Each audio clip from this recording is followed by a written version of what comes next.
भारत में बेटे ने जायदाद के तनाज़े पर बाप को कत्ल करके लाश के टुकड़े कर दिए।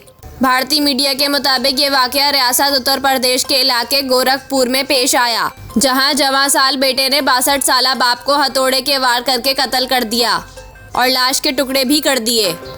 मुकामी पुलिस के मुताबिक वाकया हफ्ते की रात सूरजकंद कॉलोनी में पेश आया, जहां 30 साला संतोष कुमार गुप्ता ने अपने वालिद प्रशांत गुप्ता को जायदाद के तनाज़े पर हथौड़े के वार करके कत्ल किया, जिसकी इत्तला मुलजिम के भाई ने पुलिस को दी। पुलिस का बताना है कि मुलजिम के भाई की जानिब से इत्तला देने पर कत्ल का मुकदमा दर्ज किया गया, जिसके मुताबिक मुलजिम संतोष ने जायदाद के मामले पर बाप को कत्ल किया और लाश के टुकड़े करके सूटकेस में बंद कर दिए।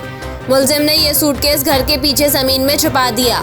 पुलिस का कहना है कि वक़्अ के वक्त मकतूल घर में अकेला था और मुलजिम ने इसका फ़ायदा उठाते हुए वारदात की, जिससे इसका बाप मौके पर ही हलाक हो गया।